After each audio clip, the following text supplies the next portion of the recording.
ولایت فرا با ساخت و سازهای معیاری برای ورزش فوتسال قدم بزرگی در زمینه ورزش برداشته است. مسئولین در آمریت ورزشی و تربیت بدنی فرا میگویند به هزینه 154 میلیون افغانی در فرا چمن مصنوعی و ژیمنازیوم ورزشی اعمار گردیده است. معاون آمریت ورزشی و تربیت بدنی فرا میگوید تجار ملی در زمینه ورزش سرمایه‌گذاری خوبی روی امکانات ورزشی در مرکز و ولسوالی‌های فرا انجام داده است. از جمله 11 ژیمنازیوم در مرکز، یک ژیمنازیوم ما در ولسوالی خاکسفید اعمار گردیده.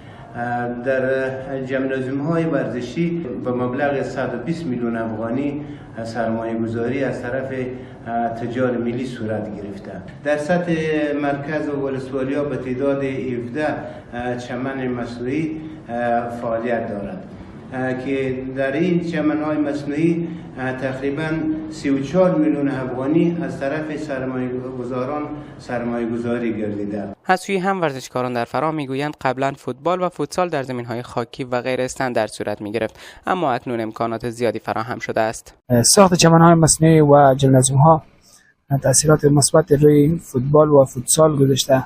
مشکلاتی قبلا داشتیم، زیادتر ورزشکارا در چمن‌های خاکی بازی می‌کردند، نبود اسپانسرهای زیادی و همچنان نبود مکان خوب برای ورزش که تا حد زیادی میتونه بگه که این مشکل در حال رفع شدن است و 90% هم تقریبا رفع شده. ژیمنازیوم‌ها و همچنان چمن‌های مصنوعی زیاد در ولایت فرا ایجاد میشه که باعث رشد ورزش در ولایت فرا خصوصا در بخش فوتسال زیاد شده و جوانان به این بخش روی آورده از دیگه کارهای خلاف دست میکشه و طرف فوتسال ما خیلی خوشحالیم هر چیز زیادتر بشه، چیز خوبیه و ما میتونیم از اونا استفاده بیشتر کنیم. قابل یادآوری است که در این اواخر ساخت ژیمنازیوم‌ها و چمن‌های مصنوعی از هر زمانی در فرا بیشتر شده که با احتساب 2 ژیمنازیوم دولتی آمار این اماکن به 30 عدد میرسد.